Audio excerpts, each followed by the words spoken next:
What's up, everyone? Welcome to the Early Edge, brought to you by BetMGM.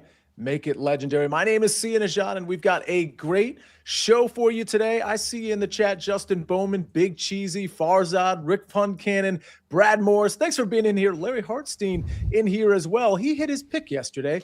Let's see who else hit their picks yesterday. We go 4-2. Larry ends up crushing his Kyron Williams prop. Mikey B goes 2 for 2 in prop. He hits his Bijan Robinson under receiving yards prop. 4-2 is solid, but we can certainly improve off of that record. So let's go ahead and try to do that with the stars of the show on a Tuesday. Ladies and gentlemen, look at this cast on a Tuesday. We got Chip Patterson, we got Jeff Hochman, we got Buckets, and we got Zack Cimini. What a nice little Tuesday show here, Chip. I think when people see you, they're like, oh, we're getting a Chip Me Up. No, that's just for Fridays, right? Correct. Yes. Okay. Listen, if you overdo it, then it is oversaturation and overexposure. And we don't want that for something like the Chip Me Up. Come on now. We don't want to water that down. So we certainly don't. Yeah. So stay tuned to Friday. Jeff Hochman, I'm looking at our rundown here, and I'm just narrowly surprised because I know you cover it all. You cover NFL, you cover obviously NHL, but today you're covering, or at least your pick is in college basketball, correct? Yeah, I've been waiting for this spot for a couple of weeks now when I was looking at the schedule and who I want to play. I mean, there's only 5 games in the NHL today, and it seems like yesterday's schedule was huge, which should have been on a Tuesday, which it normally is. I think because of the New Year's Day holiday, they switched things around. So I wasn't really excited about the NHL card, and I never want to force a play just to give out a play.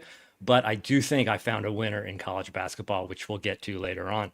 All right, we got Mike McClure in the chat, along with Larry Hartstein, Jen in the chat, Justin Long, or is it Jason Long, in the chat as well. Buckets, how you feeling today? We got a couple of soccer picks. Feeling much better after Lou Brusco's message there saying Buckets is the only one that could get me to actually watch a soccer game. That is the greatest compliment a soccer capper can get. See, we've got about 10 good games today, and we've got one really good game today that I'm excited to break down for everyone. And Zach, before we get into picks, you're here with NBA, correct? I'm here with NBA. I'll have some CBB as well throughout the second half of conference play getting ready to start right now, but didn't get a deep dive. I did see the play that Jeff has, agree with it a little bit, but I got a player prop today in the NBA. But I do have a comment about last night's Monday Night Football game with Puka Nacua, those 2 huge flags, because if you look at him and JSN, they're separated by 70 yards. So anyone that had Nacua for season yardage leader is going to be kicking themselves next week. Oh, that is very, very interesting. I know there were people in the chat. Mark Buckholt says, still can't believe the pass interference wasn't called on the last Rams drive. Yeah, I believe that was on Tutu Atwell, and it was either right before or right after the Puka Nacua circus catch that ended up not being a catch. That was a very weird, very, very weird game ultimately, but an entertaining one nonetheless. Let's get to some picks. Buckets, you always kick us off with some plays for the pitch, so why don't you kick us off right now? I've got 2 plays for the same matchup here because the Premier League match that everyone cares about this afternoon is Arsenal hosting Aston Villa at the Emirates. This is an absolutely massive match, and it's a match that I disagree very heavily with the books currently. Arsenal are currently minus 250 to win this matchup, and I understand where that line comes from. They have not lost at home yet this season. They've been the best team in the Premier League as they sit top of the table. But when you look how they've been playing, I'm not real confident in their back line right now. This Arsenal team has only conceded 11 goals all season long, but 8 of those goals came in the last 8 matches, and they've conceded in 5 of their last 6 at home. Meanwhile, Aston Villa are on the best winning streak in all of Europe right now, having won their last 11 matches straight across all competitions. And Unai Emery is a tactical genius when he plays against good clubs like Arsenal. This is a very tricky one to predict, but I still found 2 bets for us all. The first bet is simply Aston Villa to score, priced at minus 130. If you'd rather take both teams to score, that's going to get you to plus numbers at plus 100, plus 105, somewhere on there. I don't hate that at all. I'll probably be taking that myself. But just Aston Villa to score, a team that has now scored in their last 11 matches straight, a team that has seen both teams to score in over 2.5 goals hit in 6 matches straight, and a team that has a plethora of goal scorers in Danielle Mallon and Ollie Watkins and Morgan Rogers. This is a team that can score from anywhere on the pitch, and it's a very disrespectful line at minus 130 against any team right now. For my second bet, I'm going with the player prop. And if you look at BetMGM and you look at the goal scorer market, the first 10 players most likely to score are all Arsenal players. You have to get through 10 before you get to the first Aston Villa player, which is absolute madness to me. I'm looking at Morgan Rogers, not to score, but at plus 400 if you like that. I don't hate that at all. To have a single shot on target, Morgan Rogers plus 105. That's a crazy line for the best goal scorer right now on this Aston Villa side. He has the most goals, the most assists, the most shots on target, the most dangerous dribbles, the most dangerous attacks, the most everything right now. And he had a shot on target last time they played Arsenal. To get him to have a single shot, guys, at plus 105 just makes no sense to me. If you want to take him to score, again, I do like that as well. But I'm expecting goals in this matchup, and I don't think a lot of people are. All right. Ooh, baby. I Yeah. like that. I mean, so Chelsea's up 1-0. All the Chelsea supporters are like circling. They're like, oh, we're making Aston Villa look like a pub team. And then Ollie Watkins buries 2 second-half goals. And it's like, oh, so sorry. Oh, so sorry, Blues.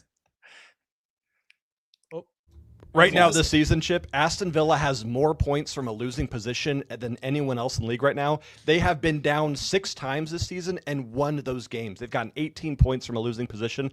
This is a team that almost concedes first on purpose. I know that's not what they're doing, but it kind of seems like they do that. They play better when they're losing. They find that motivation in the second half. So it's just a weird team right now. You got to ride the hot streak. And also Emery halftime adjustments, figuring out like the subs and getting all that stuff. Yeah, it would make me want to do a pre-flop second half if I could do it, but I think you get more value waiting for the other team to score and then jumping on the live play.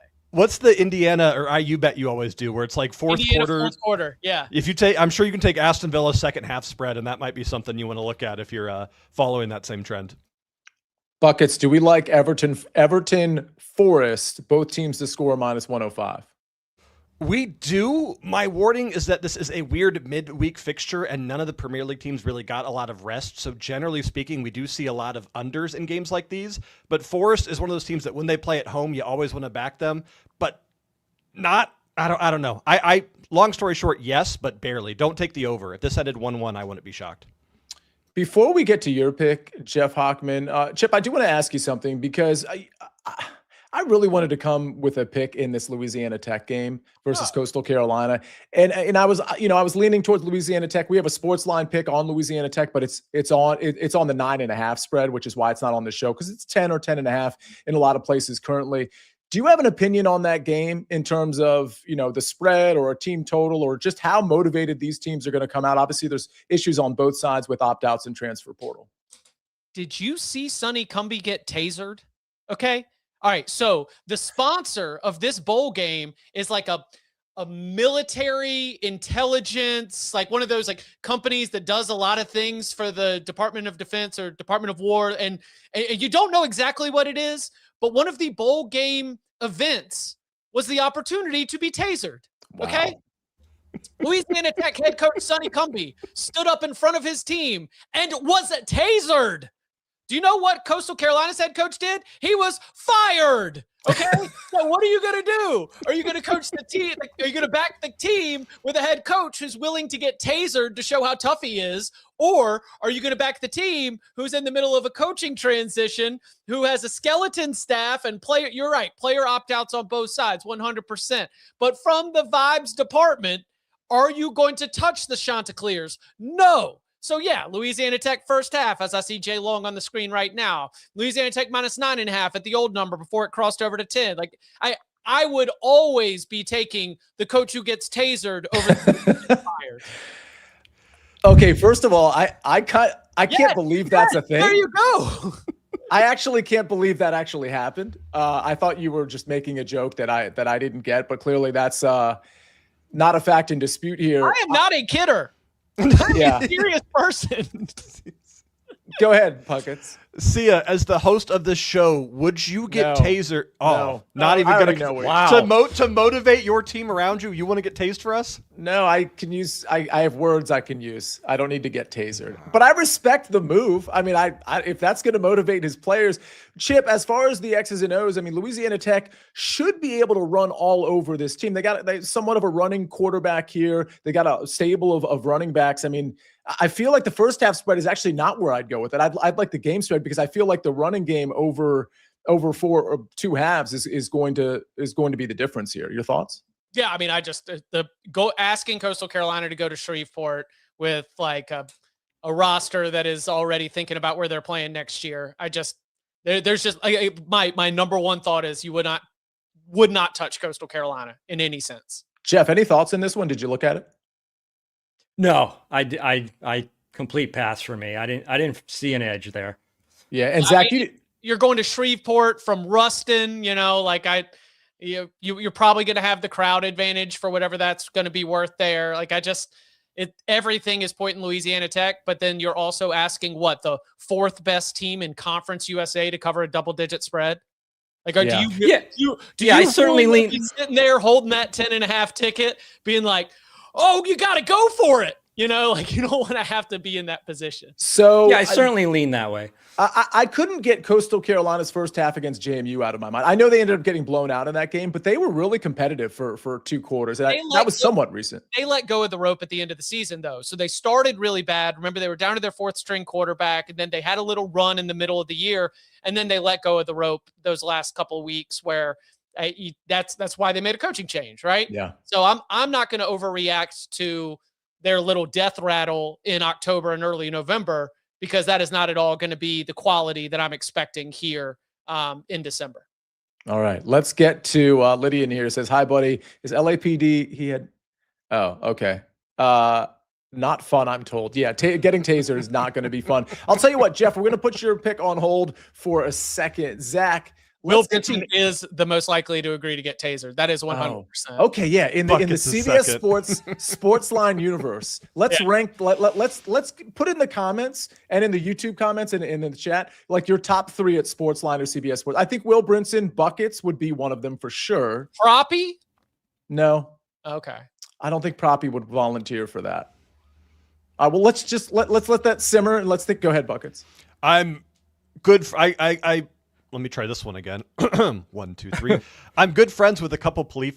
Oh my gosh! Wow, seriously, dude? Are you okay? I think I'm a professional. I am good. I think your subconscious doesn't want you to say this. Yeah, what I'm about to say. I am pull the ripcord and just bail. I am good friends with a couple police officers here in Columbus. See, I'm sure we could make this something happen. Like if we sweep all our plays today, I'd get tased for the team. I'd take one for the team because I care about this team. See, I'm just putting that out there.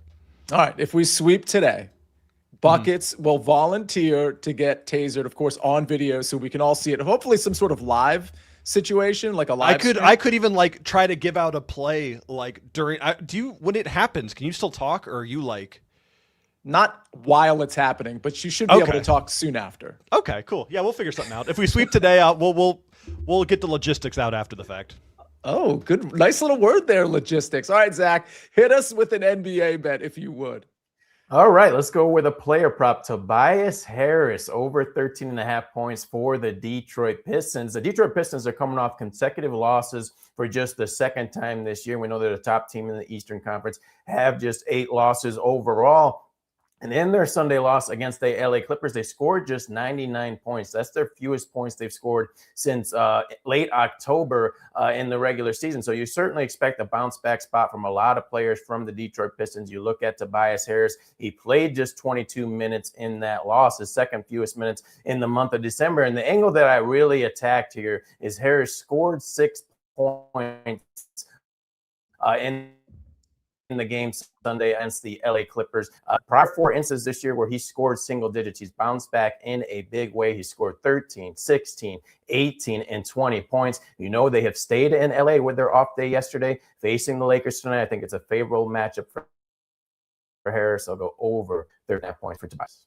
Zach, quick follow-up from Aaron Taylor in the chat. He likes the over in that Lakers Pistons game. Any thoughts on that at 231?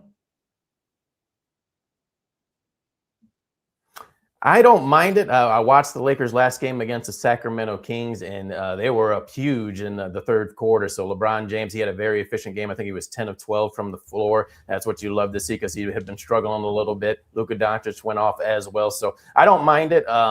Maybe wait for an in-game opportunity, see if you can get a dip to buy in on that over, but I don't mind it at all. Speaking of in-game opportunity, I kind of wait. I like waiting for the Louisiana Tech game and maybe getting an in-game opportunity there if Coastal Carolina is able to score early in that one, because I think the running game is going to wear them down over the game. BetMGM account holders will receive, speaking of college football, a college football odds boost. Just make a college football bet today, and you'll get extra winnings if your bet hits. Only at BetMGM. We've got a SportsLine pick. We're just sticking with the NBA props here. We just heard about Tobias Harris from Zack. We're also going Cade Cunningham over 35.5 points and assists at -145. That one courtesy of Prop Bet Guy. All right, ladies and gentlemen, we still got to get to Chip's pick in college football today. We got to get to Jeff Hochman's pick in college basketball today. We're going to cover it right after this message from our partners. Critics agree Landman is a hit. We roll the dice one last time. Men die. Oil companies don't.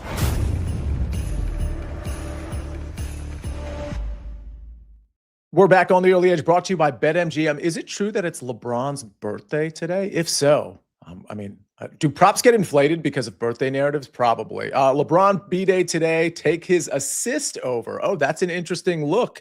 Absolutely love to see that. Who is that from? I'm trying to read the name. MS. Oh, okay. MS Jusarica. Oh, forget it. I'm going to screw that up. I don't give December 30th to LeBron. Who do you give it to? Tiger. Is it Tiger's birthday today? Tiger and LeBron were both born on December 30th, and today is Tiger's 50th. Wow. Good catch. Absolutely. Yeah, that's a love nice that. little nugget. All right. Jeff Hochman, give us a nugget for Cal tonight at 9:00 against Louisville. Thanks, Sia. Yeah, I really like California plus 8.5. It is up to 9 at some books. Now, we know Louisville is coming off a 40-point dismantling of Montana. They actually covered a 30-point spread. However, Louisville will be traveling their longest road trip of the season, 3 time zones. Now, Louisville is by far the more talented team, and they've played a tougher schedule. There's no question about it. But expecting Louisville to cover an 8.5-point spread, 9 at some places, at Haas Pavilion, a venue with an intimate design. If you didn't know, it's just 88 feet from the last row to the court. I think it creates a structural disadvantage for the visiting team in this spot, especially against a 12-1 power conference opponent. And by the way, California is 11-0 at home this season. The metrics suggest that California's defense is competent enough to prevent a blowout. The Golden Bears' ability to hit their free throws, 78.5%, that's in the top 25, is going to be crucial, especially in the final minutes, to keep the back door open or secure a tight loss. California is also top 25 in three-point percentage. They have a veteran starting lineup, 3 seniors, 1 junior, and of course the sophomore, Justin Pippen. That's Scottie Pippen's son, everybody. He's averaging 14.6 points per game this season, and he only had 8 in his last game, so I think he's going to go off. So, and my model has Louisville at -6.1, so getting 8.5, 9 points, that agrees with SportsLine model, and typically when my model agrees with SportsLine models, that's a winner. Oh, absolutely love that. Referencing the SportsLine model as well. Speaking of SportsLine, the SportsLine pick is not minus buckets. What are you doing? It's not -145. It's -118. So sorry, that was just a clerical error. Cade Cunningham over 35.5 points and assists is -118. That's what Prop Bet Guy put on SportsLine. Buckets, are you having like a party that we don't know about at your place? No, I'm just practicing getting tased because I think it's like the lights kind of flash, right? So I'm getting a head start on it. We got to get a sweep. We have to get a sweep. Yeah, Chip Patterson, absolutely. You're a part of that sweep. We all have to hit here, and you're trying to hit a college football play for today. Yeah, we're going to the Music City Bowl kickoff this afternoon between Tennessee and Illinois. Both these teams are 8-4. However, I find them to be very differently because Nejad and Jeff Hochman and Buckets and Zack and Chip all have as many wins against FBS teams with a winning record as Tennessee does. Oh, Are there no quality wins on Tennessee's resume? I'm just asking questions here. No, it is a quality loss-ridden resume for the Tennessee Volunteers. Now, are they a very good team? Yes, of course. Josh Heupel's a good coach. They have a talented roster. It is not totally fluky the way that they navigated 8-4, but I am starting to wonder, especially given the way that the SEC has been performing in the bowl season so far, if there might be a little bit of perception that we can get on the other side of. Now, it's not as though Illinois isn't dealing with its own issues as well. Its left tackle, J.C. Davis, is not going to be playing in this game. Its best pass rusher is not going to be playing in this game. And its secondary wasn't great throughout the season, so you don't want to have that going up against Josh Heupel's offense. But who's missing for Josh Heupel's offense? That would be 1,000-yard receiver Chris Brazzell, one of the best wide receivers in the SEC. So some of those things, take a little, give a little. Who is playing in this game, though? Oh, that's right. Luke Altmaier, one of the best quarterbacks that Illinois has had in the 21st century, as Brett Bielema has ushered in one of the most consistent streaks of winning in the 21st century. We're used to Illinois football popping with a Rose Bowl appearance here, a Sugar Bowl appearance there. No, the ability to put together, multiple 8+ win seasons, going for now a 9-win season in back-to-back years for the first time in Illinois football history. I think that this Brett Bielema Illinois team is going to be motivated just like they were against South Carolina in the bowl game last year. I think they're live dog to be able to win 3.5. I love that number. Luke Altmaier's final game, he wants to go out on top. He's an absolute dog. So give me the dog. I'll take the Illini. Illini plus 3.5 today. I love that we have some college football picks and some leans. Again, if you're a member of SportsLine, you got some plays earlier this week on games today as well. A couple of questions for you, Buckets. First of all, Ray Garcia wants to know Man United minus 1.5. And what's going on? I'm having to toggle back with the chat, like about me bench pressing. Like what's going on with that? Oh, there's banter, some chatter in the chat that says that you can't bench press my body weight. So you can address that if you want, but that's just what the chat's been talking about. In terms of that Man United minus 1.5 goals spread play, they're playing Wolverhampton Wanderers, a.k.a. the Wolves, a.k.a. the worst Premier League team in Premier League history right now. 18 matches played, and they are yet to win a match. They're making Fiorentina look like a competitive team right now. So I understand this logic, especially after everything I just said, but Wolves are doing this very frustrating thing right now where they only play well when they play good teams. They're getting blown out and beaten up by really bad teams in the Prem, and then they're barely losing to Liverpool 2-1, barely losing to Arsenal 2-1. They lost 3-4 to Chelsea in the EFL Cup. This is a team that is not good, is actually very, very bad, but I'd stay off of spreads because for some reason right now they're just scoring against good clubs. So long story short, Ray, I'm staying off of that spread. All right. Steve Folkerts has a question. Jeff, I don't know if you've looked at these matchups at all. We're talking Big East here. Seton Hall, Creighton, moneyline parlay, plus 149. Any thoughts? I did not look at that game. I was totally focused on Louisville because I knew they were playing their first road game outside their time zone, 3 time zones. So, yeah, honestly, I just looked at the Louisville, California game. Yeah, totally fair. Dweezy Dub says, Buckets, do you think Nigeria beats Uganda today? Full disclosure, with the Premier League games, I haven't looked at the AFCON matches. That is something I can address later on Twitter here, Dweezy Dub, but right now I haven't looked at it enough to give an honest opinion. So we'll close the question, the Q&A here. Chip, so Rick Funcannon lives in Illinois and therefore can't bet on Illinois. He's asking if you have any other leans today. Yeah, Makai Lemon, Jacoby Lane, Lake McCree are all going to be out for USC's offense. Jaden Maeva is going to be playing. They're also going to be missing Eric Gentry, Kamari Ramsey, like a lot of their top defenders as well. So you've got a ton of opt-outs for USC. But TCU's not going to have Josh Hoover. It's quarterback. They're going to Ken Seals. That's a big downgrade. They also lost their offensive coordinator to South Carolina. And so you basically have a situation in the Alamo Bowl where it's the 2s and 3s kind of going against each other for both of these teams. I think from a competitive depth standpoint, USC's backups are better than TCU's backups. And so I know that is it down to 5.5 now? 6.5? It was 6.5 last I checked. 6.5, but I don't know, man. I would be really leaning more on the Trojan side, just even with all the opt-outs. It's 5.5, you're right. Yeah, I just think that their backups are going to be way better than TCU's backups. And so I would lean in the direction of USC in the Alamo Bowl later tonight. And then the other game today we discussed, I would not touch Coastal Carolina with a 10-foot pole. Yeah, and I also think, Buckets, before you go, I think that's another game you can look to live bet early and just see how it's looking before the score gets out of hand one way or the other, understand where the motivations are and how those backups look for each team. Buckets, go ahead. Real quick, last question here from Giuseppe Maricino. He said, Buckets, thoughts on under 2.5 goals for Burnley Newcastle? It's plus 105. I know that I'm not an unders guy personally. Burnley do have the lowest over 2.5 hit rate when playing at home in the entire Premier League. It's hit an 11%. The over has in their home Premier League games this season. Only one time has that gone over. So I do like the under here, especially with how bad Newcastle is on the road. But I don't bet unders personally. But I think it's a great look, Giuseppe. All right, Kipper's Pick says he likes the under in the late game. I assume he's referring to USC TCU in that one, 9 o'clock tonight. Aaron Bale says, I'll take a showdown with Chip. I'll take Tennessee. Heupel has to win this game. All right, well, fair enough. We got opinions on the other side as well. Let's take a look at the recap screen before we get out of here. Arsenal versus Aston Villa. Do you say Villa or Villa? Buckets? Villa. I like the little taser emoji that Ben put on there. Yeah, too. that's fantastic.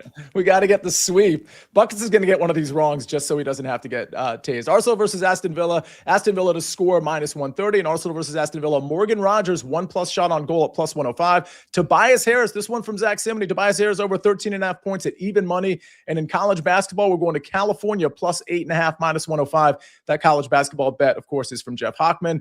Then we go to football, college football, Illinois plus 3.5 at minus 115. Let's take a look at the SportsLine pick. It's Cade Cunningham over 35.5 points and assists at minus 118. That one courtesy of Prop Bet Guy.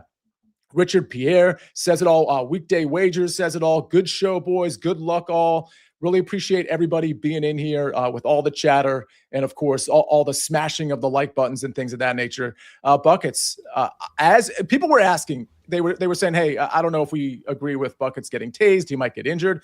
As the counselor of cash and the attorney, the risk management attorney for the Early Edge, I officially authorized this tasing. So we got to get that sweep, all right?